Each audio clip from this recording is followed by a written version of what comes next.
It's time for Cats Talk Wednesday.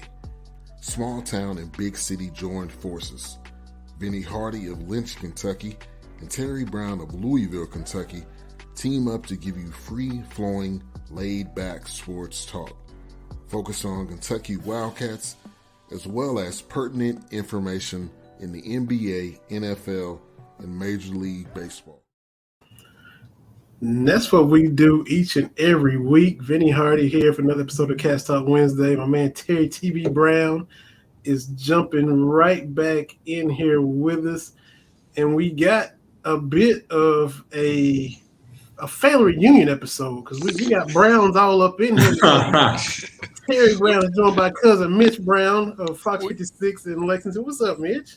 Hey, what's going on, Vin? I appreciate y'all having me. What's going on, cousin? I see you down there. That's right, man. We all over the place. This the first Brown that we have on TV as far as the guest.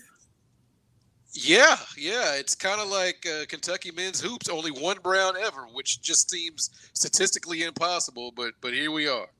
We got to check down the family tree, see if we can get one back here in Lexington too. That's right. Well, man, we happy to have you on, Mitch, especially taking time out of your schedule to hop on here with us. Before you hop on to the viewers at Fox 56 there in Lexington, so tell us a little bit about yourself. You had one other stop in SEC country before here, but where you from? Who are your teams? Who is Mitch Brown? Oh, well, like I said, appreciate you guys for having me. But I am Mitch Brown, sports director at Fox 56 here in Lexington. We have been on air since January 1st, 2022, so fairly new, still kind of infants here in the Lexington local media. So that's probably why a lot of people will see Fox 56. Who is that? Who are they? But, I come from Northern Virginia, Manassas to be exact, about 35, 40 minutes from Washington, D.C. So I kind of grew up in that D.C. sports market, not a Commanders fan. So I grew up like in the Dallas Cowboys, but man. Hey man, I like to say though, I'm 28. I'm a different Cowboys fan. I haven't seen any winning in my lifetime, so kind of indifferent there. But I am big Miami Heat fan, so obviously love Bam, love Tyler, love Pat. So that's kind of where my allegiances lie. I went to Old Dominion University, and I always tell everybody here in Kentucky, our claim to fame is we almost beat 80 and then boys. I want to say it's 2012. We lost by like 10 in an early season tournament. Yeah. But we were in a dorm. We were like, yeah, we about to get 80 in them, and we lost. But it was a good fight, good competitive fight. So absolutely, man, that's good stuff. And look, you're a hardier Cowboys fan because you still rocking with them in spite of the drought that the TB. We see him all in his Deebo Samuel attire. He loves to kind of throw that up. So you still have been enduring in spite of the futility. So man, you got my respect even more. Man, I appreciate that. And you mentioned Deebo. One other tidbit. Yeah, like you said, I was in Columbia, South Carolina before coming to Lexington, Kentucky, and got to cover the tail end of Deebo. He was on his way out. But all the stories people told about Deebo there, it just kind of translated to the NFL. Javon Kinlaw, another Gamecock 49er that I was able to cover when they went down there and beat Georgia. I was at that game. So first season, I got to Kentucky, Lexington when UK was 6-0. Then you know what happened after that. They went 3-3 down the stretch, but obviously great 4-3, I should say, down the stretch. But it was a great finish. Citrus Bowl opening the new year up there. Feels like this is kind of a raise the bar moment that we came into where Kentucky football is about to go up even another level. For sure. Now, since you've been in both places, you've obviously been in Columbia longer than you've been in Lexington, but a huge gripe Kentucky fans have every year, the chip on the shoulder. Every SEC media day, we see the Gamecocks ranked ahead of Kentucky. It happens year in and year out, and then Kentucky beats South Carolina, and then the following year, South Carolina's ranked ahead of Kentucky in media days again. What's the South Carolina perspective of that? Because Kentucky's still playing the Dangerfield. I mean, no respect. We can't even be ranked ahead of the Gamecocks. But what's South Carolina's mentality? I'm sure they expect to beat Kentucky, even though it hasn't been happening for them lately. Yeah, no, they do. This year they're very excited after what they did, in the transfer portal. I was there for the tail end of Muschamp, going into the beginning of the Beamer era, so it was nothing but optimism. I had them, honestly. I said I thought they were winning, maybe 3 to 4 games last year. What they went out there and won 6, 7 games. So they feel like South Carolina feels like they can win just about every game on their schedule. There's some way for them to win that. And you're supposed to feel that way. But from the outside looking in, now on the inside of the Kentucky side of things, it is interesting, the perception that there is out there of Kentucky football, where it's just kind of middle of the road, where, that's not true. We've seen them have some historic seasons since 2018 to kind of get them to this point, including last year. But I remember, it's funny you bring that up, is I remember that Kentucky-South Carolina game from, I believe it was 2020, being the end of Will Muschamp. That game, after that, they fired him. They parted ways, and they started looking for Beamer. But, yeah, I think, with Spencer Rattler coming in, they feel like they're in a position to take that number 2 spot. It's usually Georgia and everybody else in the SEC East. But I feel like Kentucky football, it's wide open this year. Georgia has a lot of turnover. I think Kentucky football has the pieces in place to give themselves at the floor second place in the SEC, which would equal a New Year's Six Bowl again. And my thing is, and I'm trying not to be super biased, but of course I'm covering Kentucky, born and raised here. South Carolina, yeah, be optimistic. Y'all putting all y'all's hopes in a dude that got benched at Oklahoma just to lead y'all to the promised land? I mean, come on, Spencer Rattler, are we really? That's what we doing?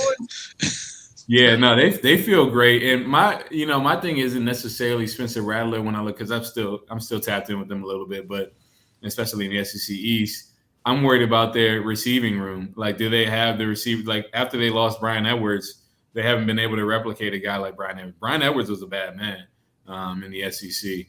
Left as their all-time leading receiver. But I don't know if they have, like Kentucky losing Wandel Robinson, they bring in Tavian Robinson, a guy that I covered in Norfolk, Virginia Beach when he was in high school.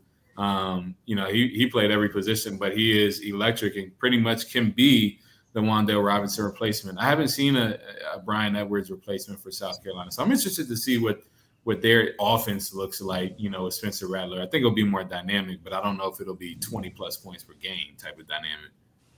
TV man, jump in. You've been fighting with the equipment and having a little technical difficulties. I've been. Man, it's hot here in the Midwest, so things aren't running like they should. But I think that perception Kentucky still has to fight when it comes to football, even though.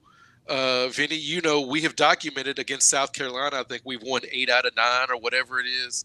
Not only ended Will Muschamp's run, but Steve Spurrier lost to Kentucky, and he's like, "I'm out," and he took his visor and everything like that. 7 of 8 against Missouri. Just going through all this. So when you say Kentucky's that number 2 team, it sounds crazy. I mean, I'm 44 years old. It sounds crazy for me to say, but just looking at it, that's where I am in South Carolina. I want them to be good because I enjoy beating them when they're good. Exactly. And that's it together. And that's high praise too for Tavian Robinson, that he can come in and be Wandel-esque after Wandel just came in and caught 100 balls when he was really Josh Ali was hurt. Keaton Upshaw missed the entire season. There wasn't a lot to take the pressure off of him. And just to say Tavion can come in and kind of replicate that's high praise, man, from a young fella. It's interesting. You brought up great points about what Wandel did. A lot of people forget, like you said, Josh Ali had some injuries he dealt with. And there just wasn't anybody else for Will Levis to go to. I remember being on the sidelines and Iowa kind of stumped the UK offense. But when you needed the ball to be caught, who was there? Wandel Robinson, making something happen after the play. Now, I'm not saying Tavion's going to come in here and catch 100, and set the all-time school record again. But I think what he brings out of the slot and the way you can just move him along the line in the different receiver positions. I think he's going to be, and especially in the return game as well, he's going to be able to make some things happen. You saw Wandel returning some punts here and there and making some things happen. I think that part of the offense will still be there, but I think we really need to see what happens with the rest of the receiver room. They feel great about the receiver room. I think Dane Key is going to be kind of Jalen Hyatt-esque for Kentucky in his freshman season. Cover Jalen Hyatt, who went to Tennessee, obviously going to be an all-SEC receiver. But they play similar where they're slippery. They can go up and get a contested ball. But Dane Key was great at Frederick Douglass. I think he's going to be great. He got high praise during spring ball. I think he'll be that breakout receiver that Kentucky needs. Yeah, optimism continues to build. I got to ask you, because you still got connection to Columbia. You still know, fellow media members over there. Did Shane Beamer get all that Dukes washed off? Is he still down there smelling like mayonnaise or what, man? Is he? And I was like worried. Did he get a concussion the way they hit him with the back of the cooler, man? I was like, sheesh. But no, he looks to be good, man. They're kind of in that same. All the college coaches are in that, official campus visits and all that stuff right there. So you're seeing they've been having some pretty good recruiting momentum down there, though. But Beamer is an energetic guy. That's what you need. But it's been a blast covering all these SEC coaches. Beamer and then Mark Stoops, one of the best to cover, I feel like, in the SEC. And he's more personable than people on the outside give him. So it's cool to be in that realm now, too, here in Lexington. I got to ask you real quick, because I know you got to hop off and do your thing.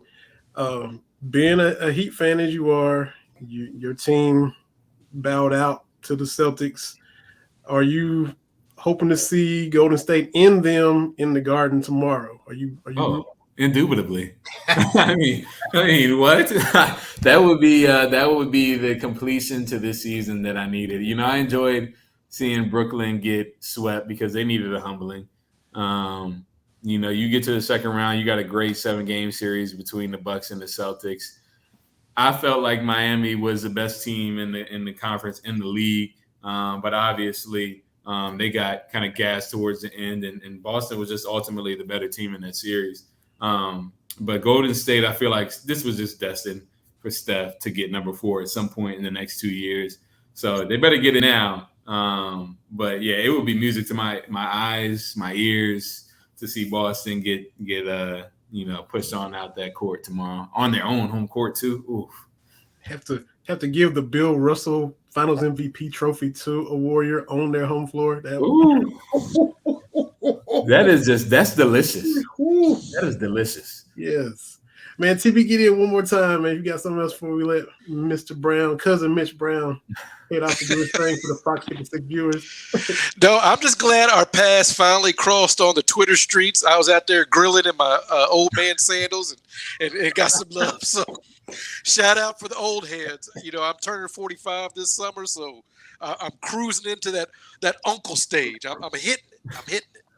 Hey, look, I'm taking notes from you. I was like, let me go find me a pair of these this summer, man. It's too hot out here in Lexington to not have a pair and then be on the grill, man. It just gives you superpowers when you get on the grill. So I'm going to take a note out your book, man.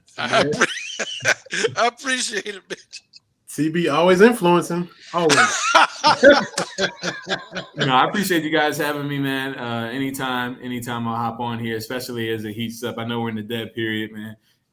Man, I can't wait to get to August. I cannot wait to get back to football season. And, talking to KT Turner today, so we're talking about on Fox 56 Sports, 6:30, KT Turner getting introduced. I think he's going to be huge for this program. Jay Lucas was huge for the program, but it seems like that St. Peter's loss really stung. It's setting in with them. It doesn't seem like it's going to be any games for men's hoops this year. So I'm excited for the season, man. I'm looking forward to being back with you guys. And like I said before we started recording, too, just tell your girl Nicole if she want to come on anytime. We don't bite. I sent her a couple DMs, but she was like, "Oh, my DMs are off." So anytime she's free on a Wednesday evening and want to chop it up, just tell her come on through. And we're gonna get Superstar Cole on here pretty soon, man. She's our tennis expert, does the track and field. So anything y'all need in those rounds, you know who to hit up, man. Let's talk some Abby Steiner with her. Gotta do that. Absolutely. Mitch, man, thank you so much. We appreciate you hopping on and have a good broadcast tonight on Fox 56, man. Thank you so much. Appreciate y'all having me, fellas. Y'all take it easy. Thank you, All right. sir. Cousin Mitch Brown, Fox 56, sports director there in Lexington. Good to have that young brother on here, man. They doing their thing. Like I said, they're the young ones coming up. You got KYT, LEX, and here comes Fox 56 and Mitch Brown and company. Yeah, I remember when Fox 56, the station first started. You know, when we got to Lexington, Fox, the channel, the big Fox, wasn't that old. Like it was just 3-4 years old. Yeah, you know, with the Married with Children and Live in Color and some other things. So I'm glad to see they doing things. Am I coming in clear? I've had to, I've been jumping around. My laptop's being weird, but we could talk about these NBA playoffs, these finals. Yeah, man. This Boston let it slip away last night. Steph can't throw it in the ocean from right there in the bay. The Chase Arena is right there, literally on the bay, and Steph couldn't throw it from there to the bay. No threes. Looked like he was just kind of rushing stuff, and you don't really see that out of him. But yet, Boston could not capitalize. Pivotal game 5, and they let it slip. Well, and you look back to game 4, where the Steph really closed that game. And it's basically what I said before the finals. I said, you're going to have that game pressure. Can the Celtics get it done? And when Golden State went on that run, I think it was 13-0 to end the game, it was three-pointer, three-pointer, three-pointer, three-pointer. Like that's not how this is supposed to go. The one thing I think, because Steph can shoot it from when he steps onto the court, he's got that cross half court, you got a DM up range, is his ability to get to the rim and finish. And, you and I have talked about point guards and my love for Isaiah Thomas being a little guy that can get in the paint. Steph is along that same thing. Like, he's not a big guy. He's not a big wing, 6'2", maybe. Yeah. But, he's just underrated with just his layup package. Kyrie Irving gets the because he's got those and one moves, but Steph, Steph is moving up that all-time list, and I hate to debate this kind of stuff in real time, because as we've said, we've all said that the MJ LeBron debate, okay, we've covered those bases, but I do think that Steph's moving up, and the thing is, as an older person, well, that means somebody's got to move down. And that's where I start to have the issue of, if you've got your 5, your 10, who do you move down? Mm-hmm. Who is Steph moving down the ladder? But you see what he's doing. He's changed the game and doing it with Clay not being Clay. Doing it when Draymond, not only is Draymond Green offensively challenged, he's an offensive liability. Yeah. Like he's a self check. If you play a pickup, I ain't even got to do nothing. Mm-hmm. I got him. And so it's not just his shooting, but Steph has to make all the plays. And I know Kevin Durant is that dude, right? But as we have seen, Kevin Durant without Steph, like Steph has won without KD. Looks like he's getting ready to win without him again. I think we underestimated, by we, I mean me, I underestimated Steph's impact on the game. Because like you said, you see those shots, and you're like, man, okay, he's shooting 5 of 15 3-pointers. Okay. But if you watch what he does to a defense, you got to give him his props. I mean, there's nothing else to say about that. Andrew Wiggins. Yeah. Look, okay, so he's not a bust. He's a 20-point-a-game scorer. I never said he was a bust. All I ever said about Andrew Wiggins is sometimes it looks like he's not interested in the outcome of the basketball game he's playing in. Yeah. Like, he's out there. It could go either way. And I'm not knocking him, but that's just the way it looked. But Minnesota is a bad franchise. And I think when we start talking about busts and who was a bust and this kind of stuff, it's a little bit on the person, but I think it's more about the franchise you go to. Because there are a lot of dysfunctional franchises, and it's always those teams that are forever picking in the lottery, right? Mm-hmm. Like, and it like you look at Sacramento, that's not a good situation for anybody. Mm-mm. Like it wasn't for Boogie. It was for those 2 or 3 years with Jason Williams and Vlade Divac and Stojakovic and Chris Webber. But that's not a good franchise. That's where good college players go to die. So Andrew Wiggins is in a good situation, and he doesn't have to be the man. And that's okay. Being the man's hard.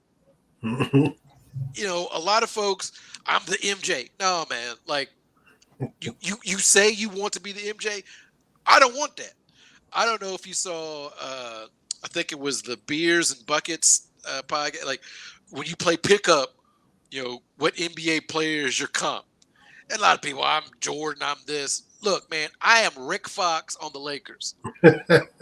Let me be option 5 or 6. I'm going to get you a couple of points, couple of rebounds, and I'm going home to Miss America. Like that's all I need to do. I ain't trying to be like, that's the debate. Would you rather be, have Karl Malone's career or Robert Horry? Robert Horry all day, baby. They were playing that clip of him against the Spurs Pistons today, the NBA history Twitter account. And the ending of game 5, the left-handed dunk where he about tears his shoulder out of socket, and then he comes back and still hits threes in overtime. And it's like the thing about Robert Horry, if he would have missed those shots, okay, it's Robert Horry, right? Like, we're not debating his legacy. That's a great position to be in. Give me that all day, every day. Mm-hmm. But I hope the Warriors close out the Celtics, and I hope they do it on the Celtics home floor. Mm-hmm. And as you said, I hope they have to give the Bill Russell Finals MVP to an opposing team on the Celtics home floor. Because I've been very clear about this. I get a lot of people, because me and my jersey collection. I've been rotating, posting pictures of all my Golden State jerseys. And somebody said, TB, every team that Boston plays. Exactly. Mm-hmm. Yes. My favorite 2 teams are the Los Angeles Lakers, whoever's playing Boston. Yes, I don't want Boston to win at all. I don't want to. I don't. Mm-mm. Ime Udoka, he got Nia Long. He good. Like, he already winning. Yeah. So, but I do think the game a long time ago. Yeah. But with Boston, at some point we got to just say, this is who these dudes are. Like Marcus Smart, it's in year 8. Tatum and Brown, it's year 5 and 6. This is kind of who they are. Mm-hmm. Like, I'm not saying they can't make a leap, but your 5th and 6th year in the league, that's kind of who you are. That's kind of where we see that trajectory of all the greats. They hit that stride. By year 5, LeBron took that ridiculous Cavs team to the finals. Yeah. After obliterating those Pistons, right? He ended that Pistons drive, right? By year 5, Kobe was in the middle of a 3-peat. Mm-hmm. By year 5, we knew Michael Jordan was that dude, right? Like he was only year 6 because 85, whatever. But we knew he was that dude. Like, we have seen those NBA. Like, okay, this guy's that. He was right. And year 7 he finally gets the first one, but he was coming in year 4, 5, and 6, and it was all Detroit could do to keep him from right. Sooner. And so we know this. And so can Tatum and Brown, can they get to that next level? I don't know how Boston's going to win if Tatum is leading the NBA, setting NBA records for turnovers in a playoff. That's not how you get it done. No. And for all his Kobe cosplay, if he didn't play for Boston, would it bother you so bad? Or is it because he went to Duke and plays for Boston? Is that what? There's a lot of reasons I'm not on the Tatum train. But come on, so he's from St. Louis. They ain't doing nothing for him. No, man. I'm from the Luke too. I'm from Louisville. But come on, man. Look, all I'm saying is these young kids, just leave Kobe alone. Like that Illinois kid, they won the Big Ten, whatever. He gonna recreate that pose with a conference championship. Get out of here, man. Let Kobe rest in peace. Just let. And I understand he's that dude, But when Kobe was kind of emulating MJ, we were like, "Come on, man." Well, yeah, that is. But the shot where the game winner he hit, and he tried to. The one he did the fist pump. That growl. That was kind of like, dude, come on. Yeah. Now that you say that. Yeah. I did clown him for trying to be that much like Mike. You're right. Yeah. So Kobe did it, and it was whack. I don't know if people still say that. I'm bringing it back. It was whack then, and it's just whack, Jason Tatum. Like come on, man. Yeah. You got a good point. But yes, does it? If he was playing for somebody else, would it aggravate me as much? Probably not. No. But Celtics keep Kobe's name out your mouth. If Giannis did it, you'd be like, whatever. But Tatum doing it, you're like, God, he gets on my nerves. Because he's still got that Duke stench, and he's got the Celtics on him. I got no love for the Celtics. None. Yeah. Like I tell people, I got no love for Cincinnati, Reds or Bengals. None. Zero. Bearcats? Not even with the Bearcats, man. Staff label and his crew. Speaking of teams, like you say, you don't ever root for, you love it seeing them lose. Like the joy you will have tomorrow if Golden State closes it out. That's the joy I had Sunday when I put up my phone and saw that Tennessee loses at home, one game away from the College World Series after they've been whooping everybody all year long, except for when they came to Lexington, whooping everybody, destroying everybody, being cocky, flipping people off, bat flipping, just being the bad boys. And then Notre Dame, I was rooting for Notre Dame. Notre Dame beats them in game one. Tennessee evens it up on Saturday. Notre Dame knocks them out, does a dog pound on their mound because Notre Dame is going to Omaha and Tennessee is going home. Look, I read an article by somebody. I don't know what the Knoxville paper is, but basically how Tennessee was good for college baseball. You need this kind of stuff, this bad boy kind of stuff. The thing is, if you're going to do that, you have to win. Mm-hmm. Otherwise, it's all noise. Like, that's how you get the documentary on The U. If you're going to show up in fatigues, you better win.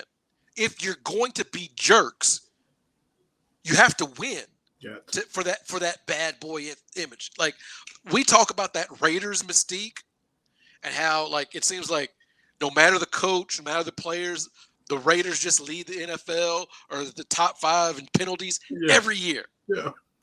Well, it's great when you're going to winning 3 Super Bowls and you got Bo Jackson and all this kind of stuff. It's good to have that edge. But now when you got a bunch of nobodies, ain't nobody trying to hear that. You're just a bad team. Mm-hmm. All the trash talking, all the flipping everybody off. Y'all just hate us. Look, you can be as boisterous as you want, but for my money, Tennessee just crossed the line. Like, you don't need to make obscene gestures. Like, What is that? Yeah. Flip the bat from Knoxville to Nashville after you hit a home run, and I'm fine. Hit a home run and watch it go out of the park before you take your first step to first base. Fine. We've seen Barry Bonds do it. Barry Bonds did a pirouette after one of his home runs, and I was cool with it. I didn't have a problem with that. But as you running and you give the bird to somebody, there's no point. There's no point. The dude, I don't even know his name. He wore number 1.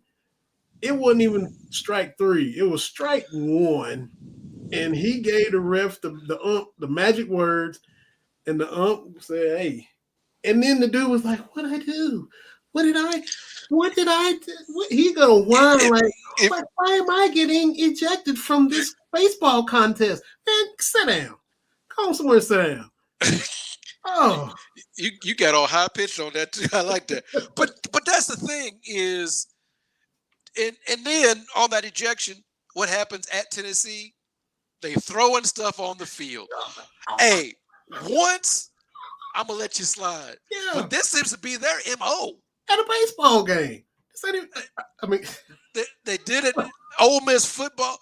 Mustard. Who has a whole bottle of mustard? Yes. And Tennessee's gonna do it again. And Yes. it's like, come on, man. Yes.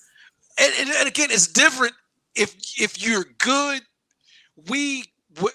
And I say we, the sports public, if you're good and you win, look, we let you get by with a lot. Mm-hmm. We let you get by. The winning covers everything. That's absolutely true. Because when Michael Jordan with the Bulls, he could do all that stuff at the Last Dance. He could talk about people's mama. He could whatever because they was winning. So if they winning, okay. Yeah. When he took that same mentality to Washington, it didn't work. Yeah. Jerry Stackhouse like, I'm gonna give you these hands. You can't talk to me like that because we 40 and 40. You can't talk to me like that. Mm-hmm. So you can't spend this whole season being the bad boys of college baseball. Yes. And then when you lose, y'all just want to see us lose. Y'all was being jerks. Yep. Of course we want to see you lose. Uh-huh. You jerks. Now, Super Regionals, 1 game away, and you go into the College World Series. Half of the SEC is already there. Everybody expecting you to be there, and it doesn't happen. And look, they made me root for Notre Dame, TB. No, we don't root for Notre Dame in nothing. Notre Dame is like the Boston of college sports. Nobody roots for Notre Dame. Jerome Bettis was there. I didn't root for the Rocket. Ismail was there. I didn't root for Notre Dame in nothing.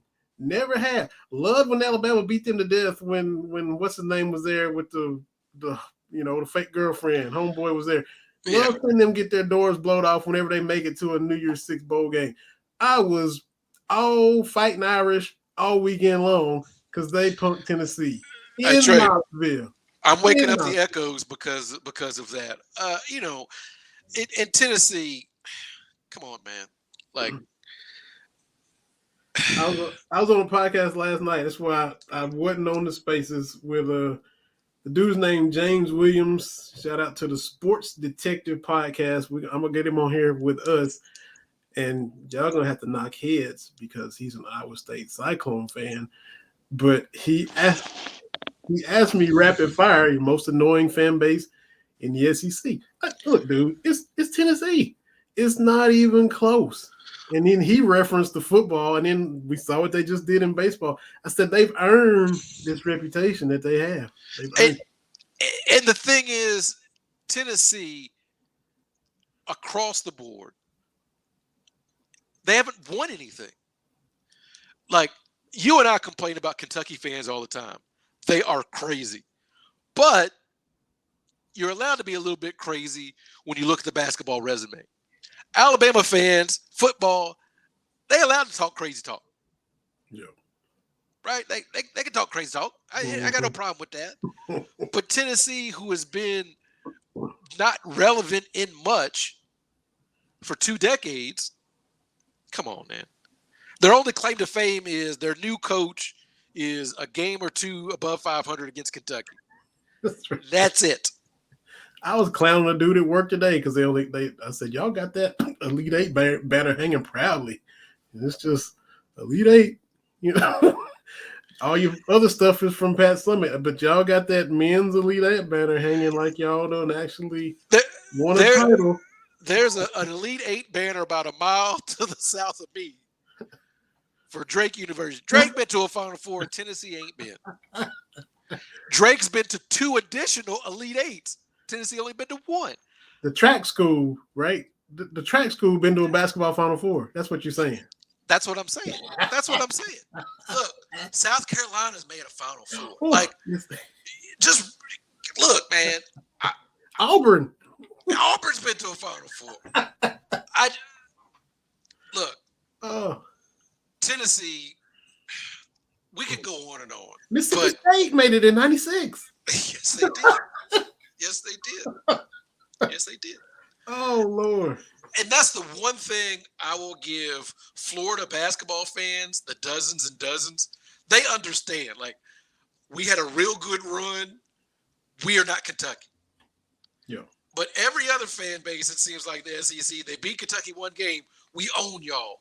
That's not how this works. Mm-hmm. That's not how it goes. Mm-hmm. But Tennessee is by far the worst. They think their football is still, Philip Fulmer and Peyton Manning. Mm-hmm. Them days is gone, man.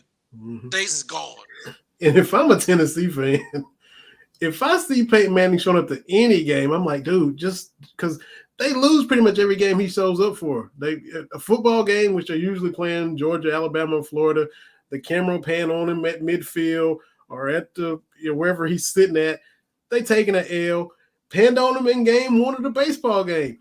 Took an L. Like if I'm Vol fan, I'm like, look, P, hey, I reckon when you in here live and in person, it ain't great. Can you just do some kind of video tribute and pledge us your support? Because we losing every time you hear, man. It's ridiculous. So yes, I'm glad Tennessee lost.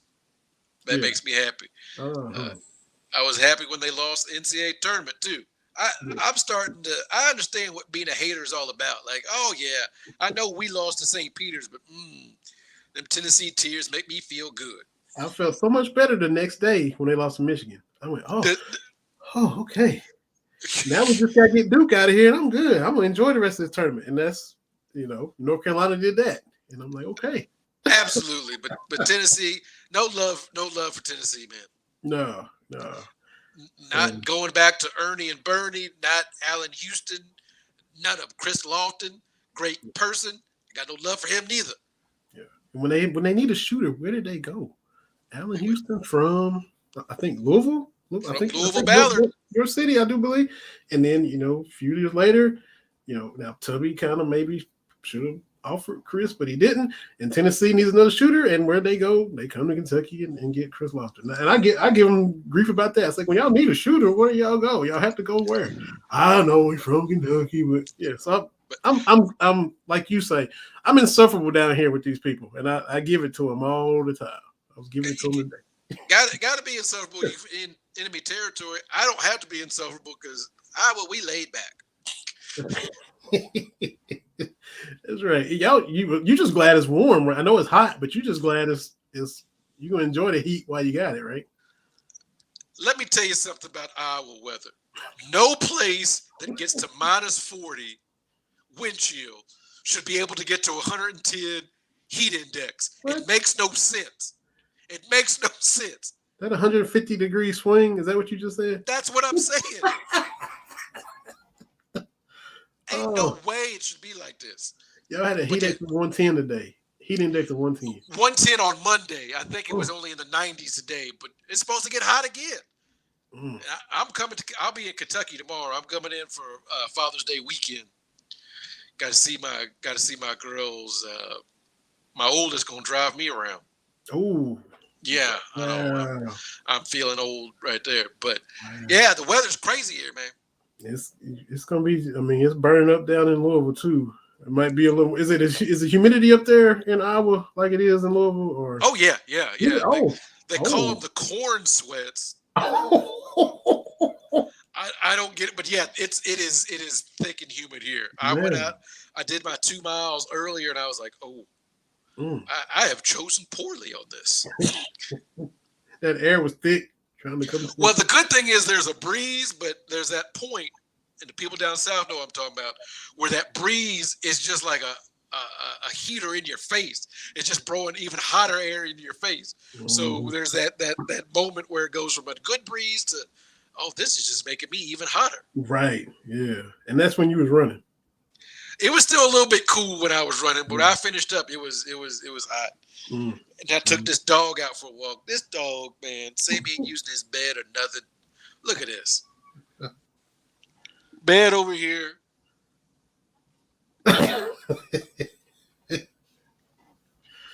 Man, that's yeah, he just be messing with y'all. But we are 4 weeks away from closing and moving to the new house. All right. Man, had to get a new bed. Mm-hmm. Boy, I might have to sell drugs or something. Give plasma. Prices is crazy. Can you even sell an old bed? Can you sell the old bed? And what y'all just? Oh, we're keeping the bed we have now. We're keeping that one. That's we got another bedroom. We're gonna use that. But be the guest room bed now. Yeah, we got to get a king size bed. Man, the bed and the mattress and the appliances. Good. We got a new couch too. We got a couch. Man, these prices, like, good Lord. And they're like, well, if you look over here, we'll have them to you by January. I said, what am I supposed to sleep on it until January? Anyway, that's my old man rant of the day. Yeah. These prices, man, it's crazy. Speaking of, how was the Spaces last night? Transition to that, Dan, since you got your rant. It was good. It was. We went an hour and a half. Jeff Pecoro came on and was talking about football. He took exception because we kind of went down a rabbit hole of, kind of what if Kentucky basketball stuff. And he took exception with that. So we finished up pretty strong for football. But the big thing is, since it's that kind of the dead period, I do like where we have like a topic. So last night it was, okay, who's your underrated Kentucky player, football, basketball, whatever, who's somebody that doesn't get enough love. And a lot of good ideas. And one of the best ones, somebody said, JoJo Kemp for football. One of those guys, his career. Got him, his autograph picture up here. Yeah. His career numbers may not be eye-popping. The teams, he was on for the most part weren't the 10-win teams and that kind of stuff. But he was a great player, especially that South Carolina game where it was just like 9-10 straight JoJo Kemp rushes. Like, we're gonna ride you on in, buddy. Like, so that was pretty good. But I enjoyed the Spaces. We had about 60 people in there, and it was good. It was good. We're getting better at it, using that little feature where people can raise their hands to talk, to keep people from over talking. So that's good. JD was back. He's feeling a little bit better after his health issues, so he's on the mend. So it was a good time. Got to get Jeff Pecoro on here to talk about that. And he's going to try to get Vince Marrow on our Spaces. Oh, okay. He said they're going to something. I don't know. He said we need to get him on here. I said, well, you talking to him? You. That's it. Because it's been a minute. We had Jeff on here, and then we were on, I don't know, shooting from the lip or something with him, you and I. Yeah. He's a friend of the show. It's been a minute, but we'll get Jeff back. Sure, absolutely. But that was good. That was a good time last night. We had a good time. Yeah, that's good. I promise I'm gonna get in there and get in some. It's been a minute, but yeah. And every time I have popped in is when you wasn't there. I listened to JD a couple weeks ago. Missed y'all last night because I was on the other podcast I was doing. But I'm gonna get back so I can listen to all these great guests, Van and Jeff Coro, you and And JD and Arizona Theory and all them people. Yeah, and it's just great. People just pop on. Lisa, who the biggest Lisa Rogers, the biggest Kenny Walker fan. Yeah. She's chimed in. You can have 10 people talking at a time. So I do a lot of talking, which shouldn't surprise anybody. But we do open it up, and like I said, it's not that I'm always right, but people have different points of view, and it's always really, really good stuff. We've been doing it for a while now, and pretty much. As soon as it became a thing, y'all started it and been pretty much consistent with it.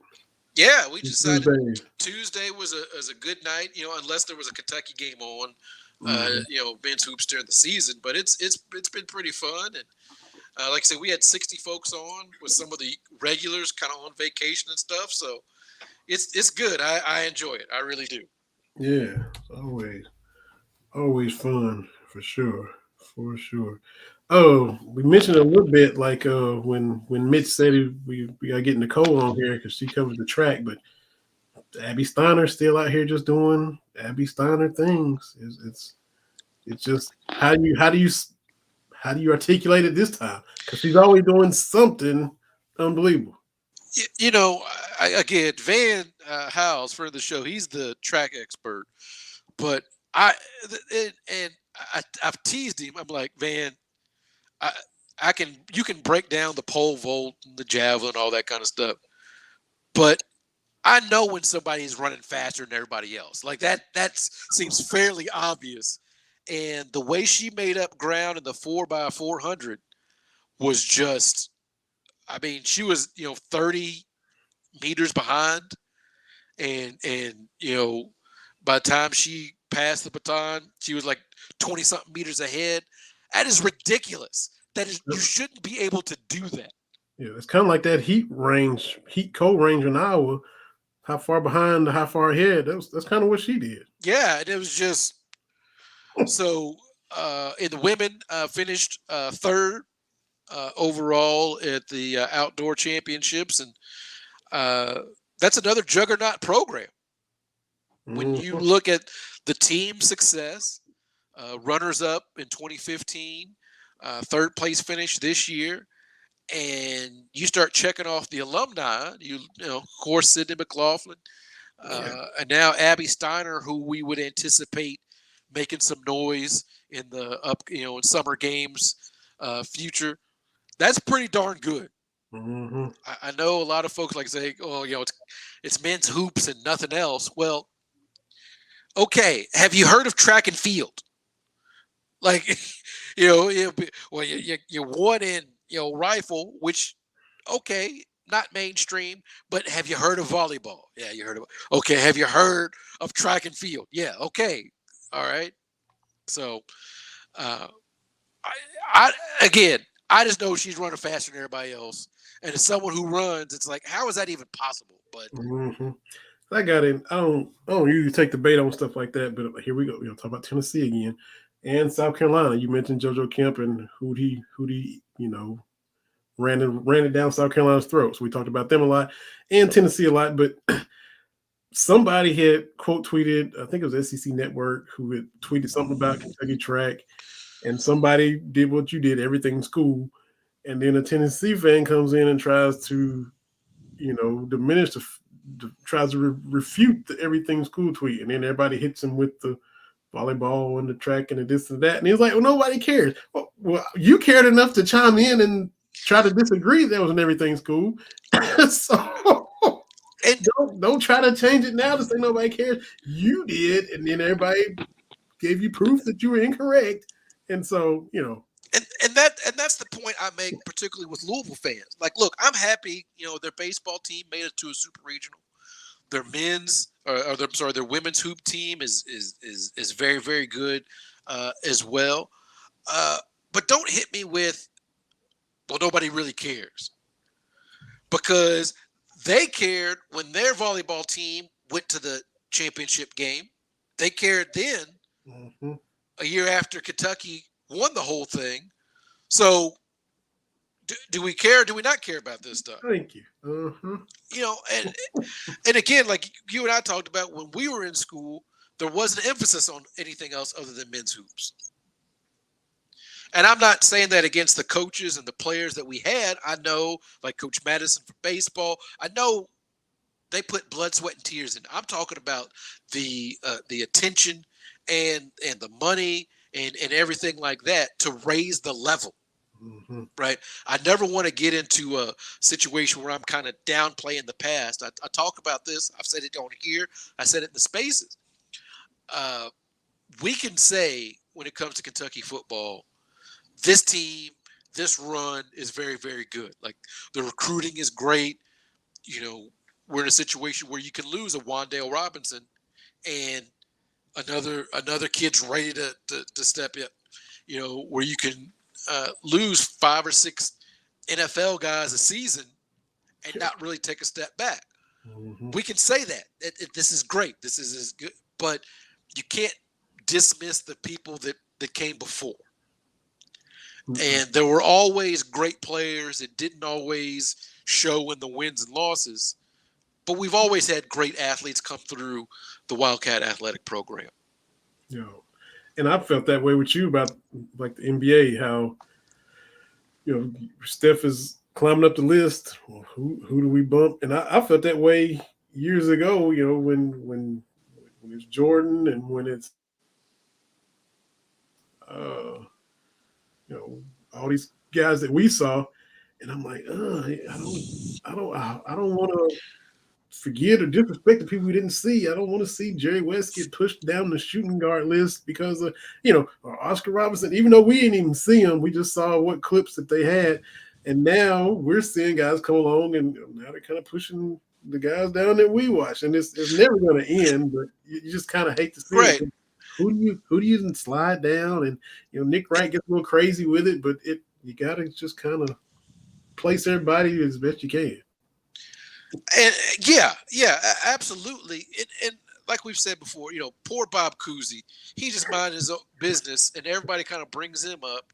And you know, could Cousy go head to head against Steph? Probably not. Or Russell Westbrook? Probably not. Or Chris Paul? Probably not. But that shouldn't be what your all-time list is about. Right. You know, I've talked about this, especially when it comes to basketball, and we let our love of Michael Jordan break the discussion on basketball completely. It became all about rings. It became, are you taking the most difficult shots? That was how we determined who was great. Do you take over at the end every time when the situation calls for it and do it successfully? You know. And so it used to be, are you making the right basketball play? I watched, I don't know if it was the NBA account or something. It was the anniversary of the Pistons beating the Blazers in the finals. Mm-hmm. Whatever game it was, 5, 6, whatever. But do you know who scored like the last 8 points? Vinnie Johnson. Microwave, yes. Sure did. So, you know, by this current logic, well, Isaiah Thomas, you know, he shrunk away. No, if you've got a guy that's eating, you go to that guy. Like that's what it used to be. You know, that's what made those great teams great, is because, okay, Kareem doesn't have it. All right, Magic, we're going to need you to go get 30. Okay, then you get Worthy. You know, so that to me, and even I think it was it 84? The 84 Celtics? Kevin McHale was better than Larry Bird during those playoffs. Mm-hmm. So we've just got this thing where it's all about rings. It's all about whatever. I saw Stephen A. Smith say today that he was moving Wilt Chamberlain down the all-time greats for Steph, because when you think Wilt Chamberlain, his point was you think Bill Russell and his 11 championships. And I said, that is the stupidest thing. When I think Wilt Chamberlain, I think averaging 50.4 points, averaging, more than 48 minutes a game. Like, yeah, I know but Wilt Chamberlain, if you're using your rings thing to discount Wilt Chamberlain, that's skewing everything from, And what I think too is when we have this basketball discussion, when we talk about the rules, who made us change the rules? Wilt Chamberlain made us change the rules. Yeah. We widened the lane. Yeah. We have to get him away from the basket. Mm-hmm. Kareem Abdul-Jabbar changed the rules. He was so good they said you can't dunk. And I say this to young kids, like, do you know how good you have to be at basketball for them to say you can't dunk? Mm-hmm. Pretty damn good. Yeah. So I think there needs to be more nuance because I know you've probably seen me on Twitter. Everybody's ranking their NFL quarterbacks going to the season, and Lamar Jackson is just some dude. Yeah. I am not a Lamar Jackson fan. Let's be clear. Mm-hmm. But I'm like, what did he do? And I had a Cincinnati fan say, well, Joe Burrow is better. Why?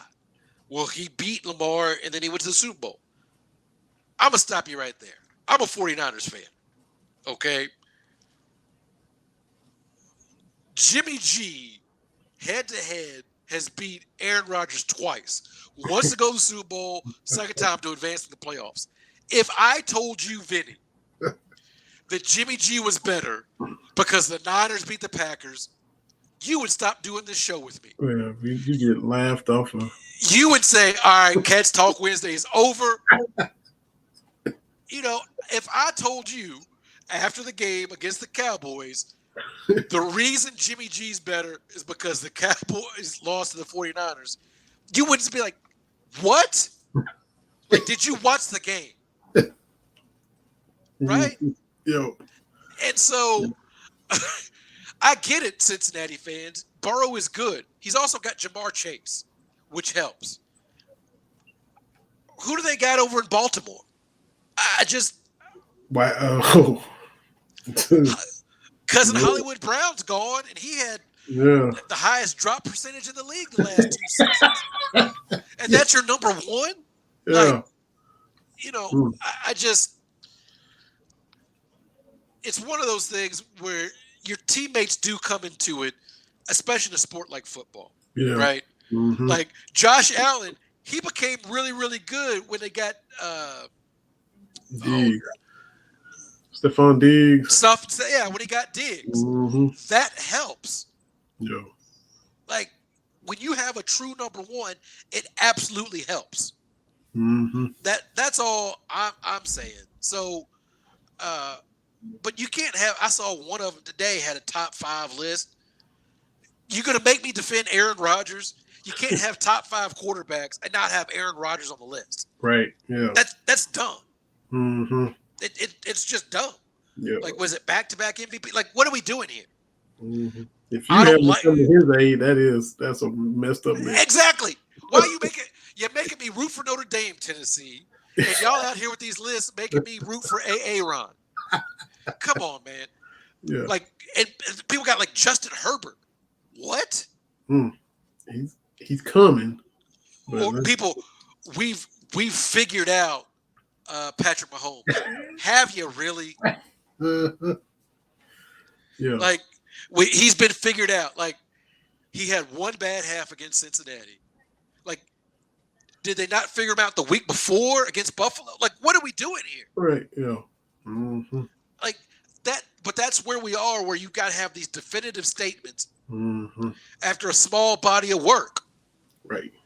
And it's like, come on, man. Mm-hmm. Like, I'm serious. Like, that's why I tell these Cincinnati fans. So you're telling me if a quarterback takes his team to the Super Bowl, he's top 5 in the league. Is that what you're saying? Because Jimmy Garoppolo, Super Bowl appearance, and Joe Flacco, NFC champion. Yeah, come on, get out of here. Brad Johnson. Come on, man. Kerry didn't.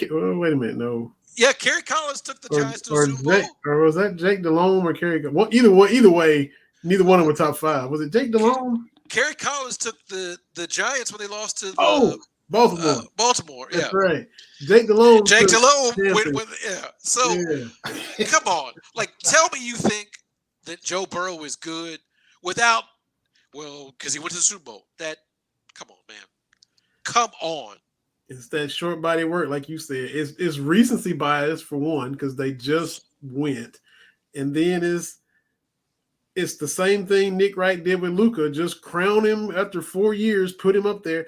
Joe Burrow's been in the league, he missed one. He just played 2 years. This is going to be his 3rd year. Hurt the 1st year, Super Bowl the 2nd year. Body of work is like this, but he's already getting anointed. And that's what everybody just rushes to do. And I try. Look, I don't try to be nice to Cincinnati fans. I don't like Cincinnati, but he'll be back. That's what we all thought about Dan Marino. Ooh, yeah. And Dan Marino's sophomore season was unreal. Mm-hmm. Like, go Google that. It was for you youngsters. 5,000 yards and 48 touchdowns, which that's an average of 3 touchdowns a game in a 16-game season. You averaging 3 a game. Yeah. And nobody even came close to how many years did we go before we had another 5,000-yard season? Because nobody was even doing it. Nobody came close until they changed the rules until they changed the rules where you couldn't decapitate people coming over the middle and stuff. Yeah. So he did it when you could get decapitated. And you mentioned, how much better Josh Allen got with Diggs. Dan Marino never really. I mean, you got the March brothers, Clayton and Duper. I mean, that's 2 number 2s. Yeah, but he never had that's the best he ever had. That's receiver. Irving Fryer was kind of old when he got down there later. He had Keith Byers had no running game. It was just basically Marino. So and all I'm saying is we have seen young teams get to a Super Bowl and then life happens. Mm-hmm. And these are the Bengals, like you said, the Mike Brown Bengals. I love telling the story of how I became a 49ers fan, man.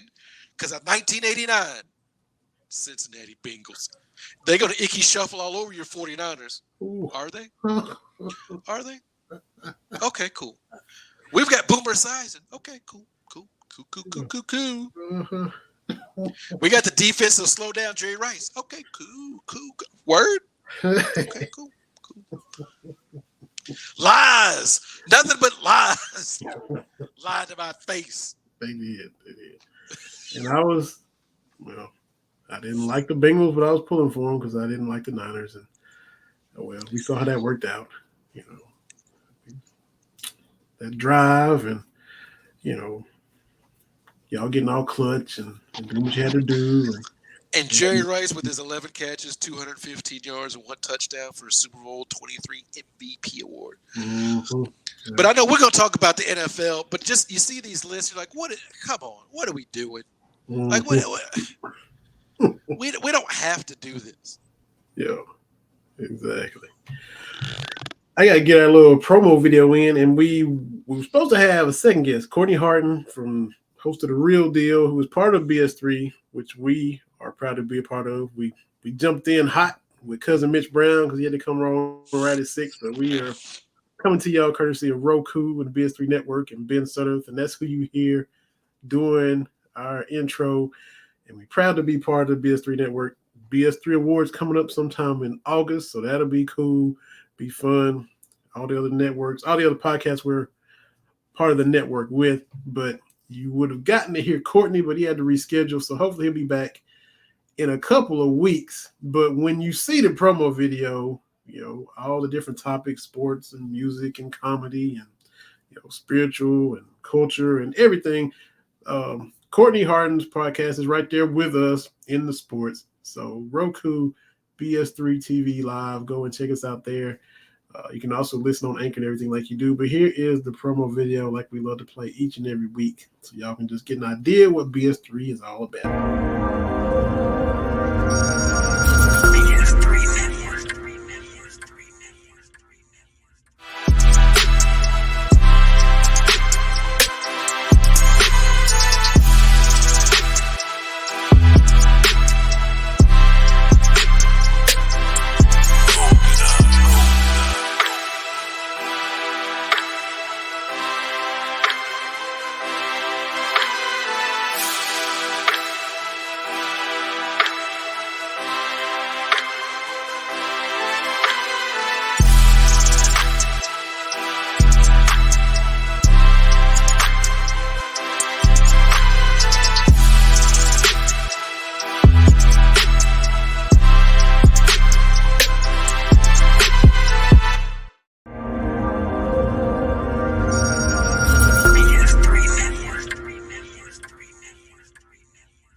kind of episodes. Y'all got us.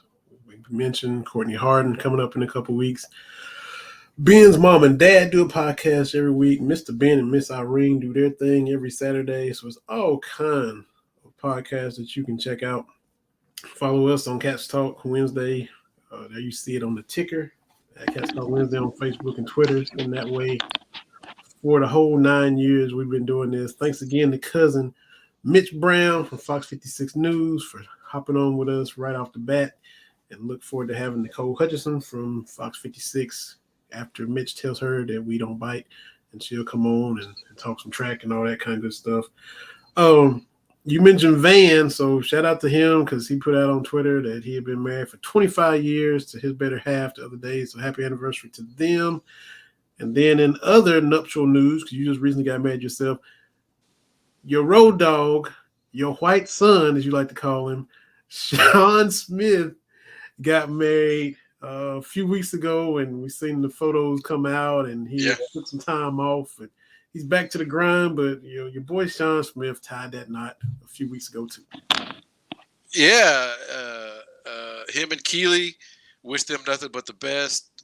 Got to know her and him as we were going through Wyoming. That trip, but that's great. I do love. Yes, for sure. Now, you didn't go through Iowa going to Boise, right? Not at that time, did you? Or did you? No, actually, yes. Oh, okay. Yes. All right. Missouri into Nebraska. We were in Iowa you're in Iowa for like a little bit on whatever that highway is. So yeah. But coming through Des Moines would have been kind of it would have added some time. So, but by phone, I talked to Kate. He was talking to his now wife. So yeah, man, it's been a fun time. Man, and nothing happening in Wyoming either. It ain't nothing memorable there. It's beautiful. Is it? Like Wyoming, the rocks and the mountains and stuff. It looks like a Roadrunner, Wile E. Coyote cartoon. It's beautiful out there. It really is. It's just that's it. Okay. It's beautiful to look at. Nebraska's the worst state to drive through ever. If someone's like, "Hey, let's go through Nebraska," don't do it. Please reconsider. It's not. I-80 through Nebraska. That was the worst part of the trip. Okay. Period. So yeah. Gotcha. Apologize to our Nebraska listeners, but it's brutal. Maybe it's just because we drove through in March. Maybe that's it. But it was brutal. So did y'all hit Lincoln and Omaha, or it was just? Yep. It was still that bad. Okay. we hit Omaha, and then we hit Lincoln. That's not that far because Lincoln's where we made it that first night. But then after we left Lincoln, we still had like 7.5 hours just to nothing.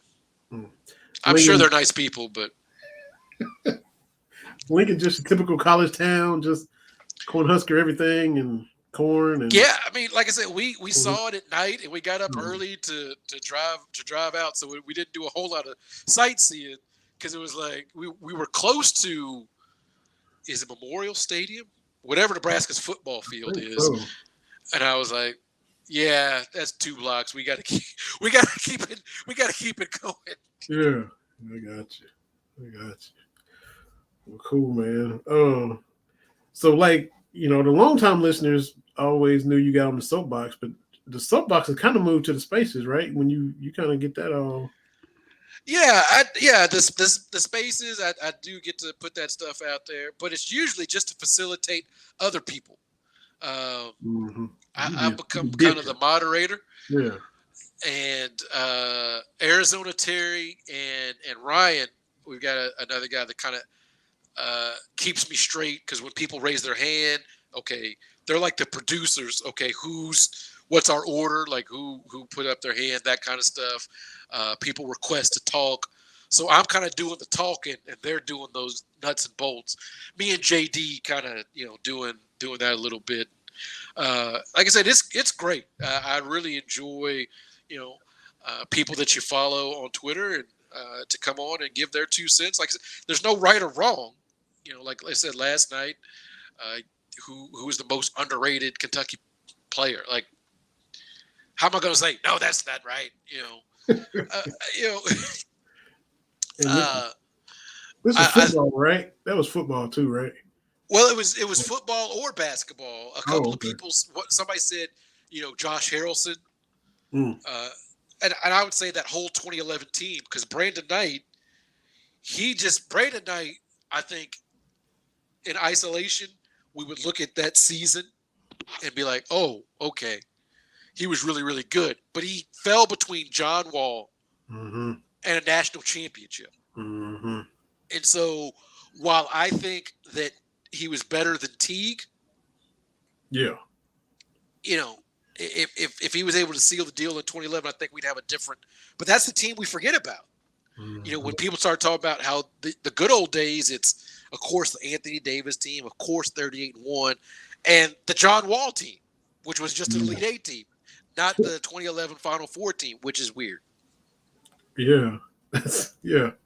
Wall and Cousins get eliminated one round sooner and get more loved. And, yeah, that's true. That's crazy.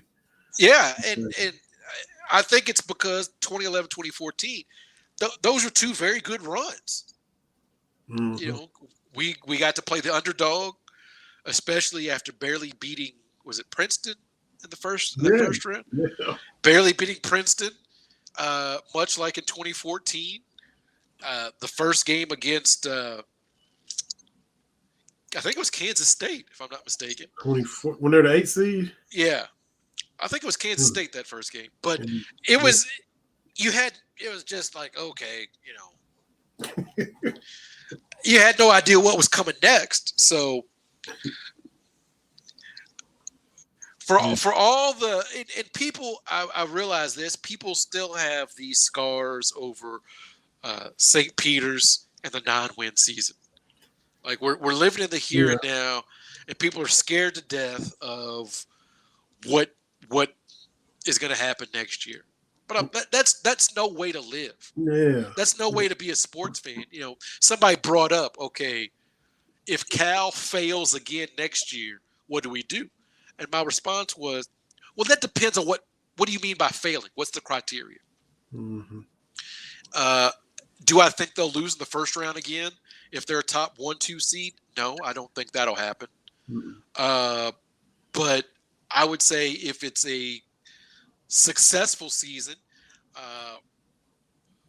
competing for the SEC championship, which we've got 50-11 of those. I know we don't celebrate them, but being in the mix there, beating Louisville, beating is it Michigan State we're playing in the Champions Classic? I think so. Because it was that COVID year is throwing everything off, because it was Duke last year, then Kansas. So I think it is Michigan State. Win some of those marquee games. I would say, playing Vanderbilt, let's not mess with our food. Let's beat Vanderbilt. Like, give us some of those feel good games where the end of the bench guys can get in, get back to that level of Kentucky basketball. Mm-hmm. But I'm not going to say he's got to win a championship or else. That's not fair. That's not realistic. And that's just no way to operate. Championship or bust. You and I have talked about that before. If you are just rooting for a team just to win championships, you're going to be disappointed 99% of the time. Mm-hmm. We talk about the Yankees. They've won 27 championships in 100+ years. That's still 75 years of not winning. Yo.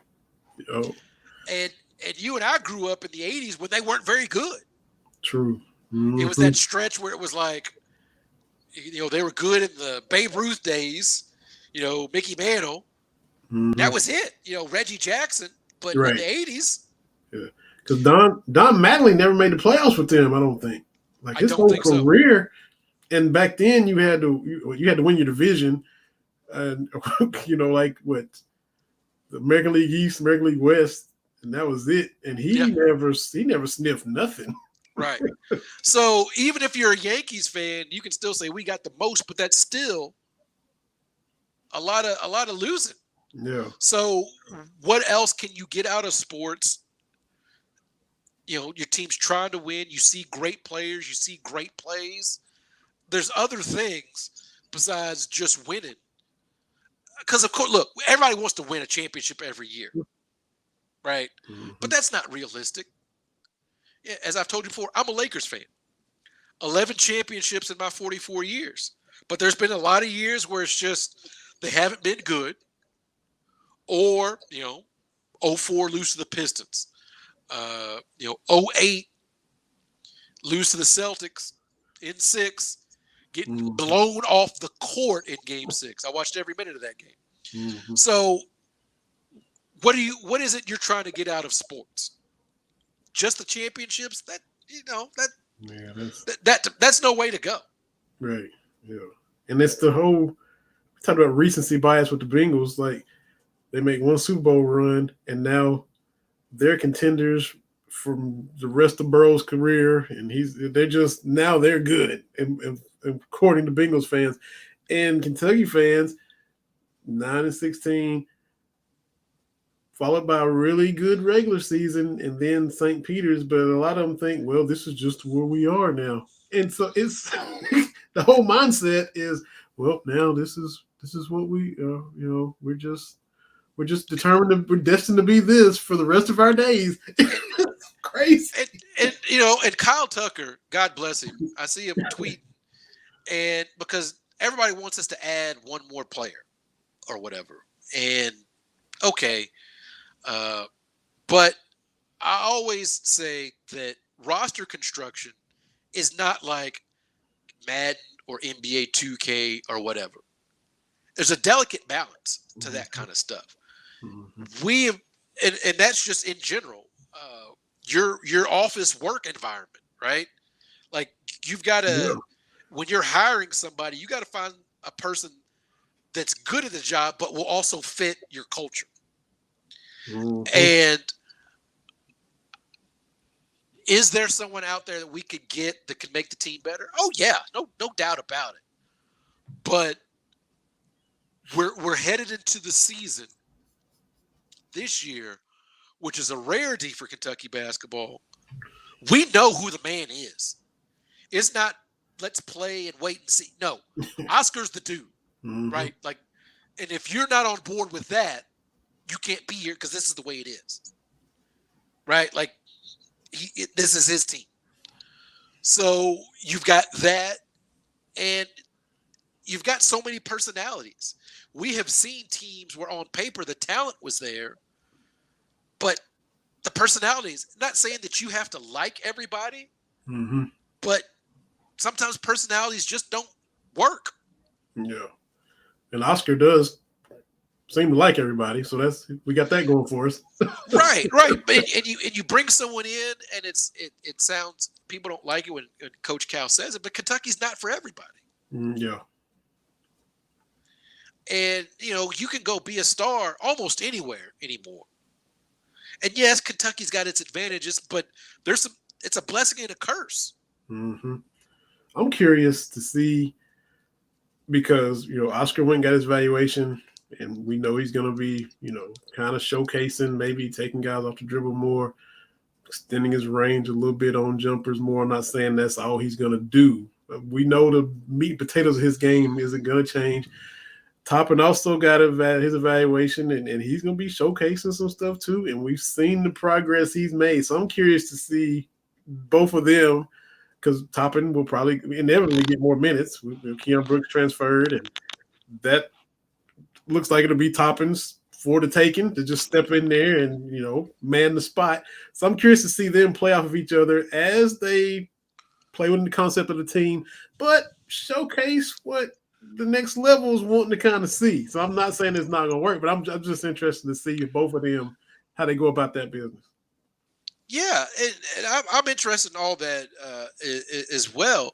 And also what I stress to people is, you don't have to have a perfect team to win a championship. Absolutely not. Baylor, I mean, we can go up and down the list on teams that have glaring flaws that still win. Yep. So trying to get a perfect roster is fool's gold. Mm-hmm. And I can't remember who said it last night. Maybe it was JD or somebody else. Like, in all honesty, 2012 was a flawed roster because people are like, well, you got to have depth in case somebody gets injured. We played 7 guys the whole year. Mm-hmm. One of which was Kyle Wiltshire, who, God bless him, couldn't guard me. Mm-hmm. Yep. So it's basically 6.5. And that's what we rolled with the whole season. Mm-hmm. You go to bigbluehistory.net, you start looking at the minutes, and there is a huge drop-off between Darius Miller and then Kyle Wiltshire and Eloy Vargas. Yeah. Like, there's just a drop. Yeah. It just is what it is. Mm-hmm. So on paper, you're like 6 dudes. Yeah. But it worked. Mm-hmm. North Carolina played 5 this past year and was this close to winning. They had Kansas on the ropes. Right. So and Kansas was flawed. Yeah. I mean, we saw Kansas get boat raced by Kentucky. And you would think in your head, no team that gets boat raced like that at home should be good enough to win a tournament. Yep.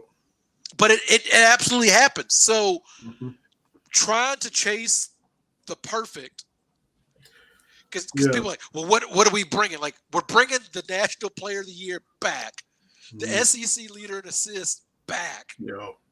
You got 2 5-stars coming in. You got C.J. Frederick and all his accolades. Like, this team is not bereft of talent. Right. The Reeves kid that you drove through Illinois and you plucked another one from. That's what you do, man. You drive from Des Moines to Louisville, and then some Big Ten kids transfer down to Kentucky. It's just a rite of passage, man. It's a rite of spring. So, we have seen Kentucky teams flawed win. The 98 team. Yeah. I challenge folks. You go look at the 1998 college basketball season, and maybe you put that Kentucky team 5 or 6 when you look at talent. Maybe in the NCAA or SEC or just a Kentucky team. Just in the NCAA, you just look around that 98 season.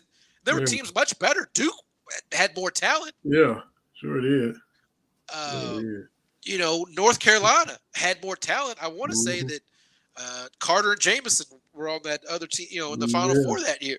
So it's basketball. It's talent, yes, but can your dudes play together? We see that when we see these kind of no-name teams like a Drake, give a name team all kinds of trouble. Like these dudes just know how to play, and so I feel comfortable. Severe's going to have another year, under his belt to know exactly what Cal wants and to be that general on the floor. Trying to tell folks, a point guard in his second year under Cal, I want to say the last one was Ulis. Or the Twins. Well, Ulis was after the Twins, but yeah, but right. And so, second year point guards under Cal, you've got Andrew Harrison leading a 38-1 team, and you've got the point guard Tyler Ulis winning Player of the Year, Defensive Player of the Year, All-Americans. Like, I'm excited about that. Yeah. This dog is going to be the death of me. He's just walking in. Anyway, yeah. Let me getting his laps in. You got yours in earlier. He getting his in now. Yeah. That's what's going on. So I'm excited about this team. I'm excited about the women's team. Yeah. We got to get Darren Hedrick on. Somebody talk about the transfers coming in, and the women's team looks to be shaped in Coach Elsie's image. Mm-hmm. So I'm very excited about that. And Ryan Howard is balling out. Dude, glad you said that because she just stepped right in and had missed a beat. Rookie of the month and She's absolutely balling out. So again, if you're just paying attention to men's hoops in Kentucky, you're missing out.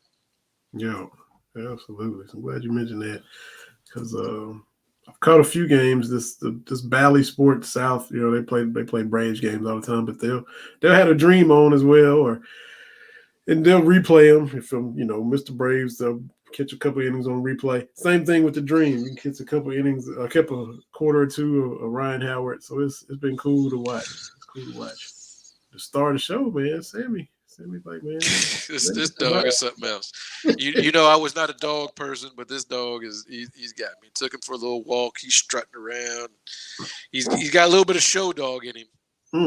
Mm-hmm. His dad was a grand champion. Oh wow! Okay. Well, Sammy's his dad is from Paducah. He's from Kentucky, so okay. Sammy got some Kentucky roots. So that's why we get along. Perfect. That's why y'all have y'all have photo shoots together. And oh yeah, you the one you put was it Sammy get out the furniture and then you put Sammy because he's standing like right on the couch right after you told him to get down. So he clearly follows direction from you well. Man, he's gonna lose his mind at this new house. I don't know if I told you, but we're going to a new development, and outside the backyard is a big cornfield. So I'm gonna be shooting some Field of Dreams like promos coming out of the cornfield in our backyard. So he'll have to get all acclimated. How old is Sammy? Sammy is 7. 7, okay. So he's getting kind of old. So he's old and crotchety. Yeah, setting his ways, ain't he? Oh yeah. So this is gonna be a pretty big change for him, but he's gonna do all right as long as we got some food. He'll be all right.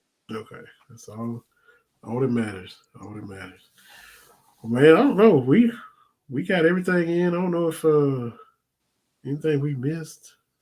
No, gonna watch the NBA Finals. I'm on my way to Kentucky tomorrow, so I will be going through all the I states, going Iowa, Illinois, Indiana, 2 of my least favorite I states.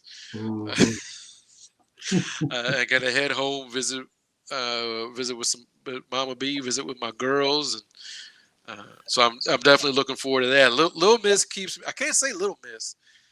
They're looking full grown now. So, but I'm looking forward to hanging out with them. It's been a while. Yeah, that'll be good. Have safe travels. Tell Mama B and the girls we said hello. We don't have a show next week. We'll be back on the 29th. So skipping the 22nd. No Cats Talk Wednesday. Y'all got what 10? They keep a good rotation on BS3. You can watch some old previous episodes there. You can watch this one again if you'd like. Go back and listen to this one. Michelle's went through and listened to them multiple times. Our number one fan. Shout out to Michelle in Milwaukee. Last time I checked, I think that's where Michelle was at. In the Wisconsin streets. So so y'all just pick a best of from the archives next week. We'll be back on the 29th. And we'll be doing it all again. We'll have twice as much to talk about. We'll have an NBA champ to talk about. Yeah. On our way to football. See what else is going on with track. And Courtney Harden, we tentatively got him rescheduled, who was part of BS3 with us. I think he's going to join us in a couple of weeks. Something came up, so he wasn't able to do it with us tonight. Stuff happens. People got stuff going on. Oh, yeah. Yeah, we know that. Thanks to your cousin from the cookout who is already emulating your grilling habits and technique. Mitch Brown, Fox 56, is already following in your grilling footsteps. So man, I got a grill with the old man slides, man. That's how it goes. Like Spice Adams, right? Like Spice. Love some Spice Adams, but yeah, this is the year we turn 45, so we gotta have we are reaching uncle status now. That would mean we will be 90% of the way to 50. That's what that means. That's kind of sobering when you break down a little fraction. 45 over 50 breaks down to 9/10, 90% of the way to 50. That's okay. I'm embracing it. I'm embracing it. I'm okay. I'm okay with it. So, yeah, man, another good show. Thanks to Mitch for stopping by. We'll do it again in 2 weeks. Sure will. Appreciate everybody takes the time to listen and retweet and share. Thanks to Ben Sutter, BS3 Network. Appreciate us being part of the network. Absolutely. Filibustering as I find this outro button and play our way out. Thank y'all for watching. Appreciate you, TB. Have a safe trip to our home state of KY, Kentucky tomorrow. And we'll see everybody in a couple weeks on June the 29th.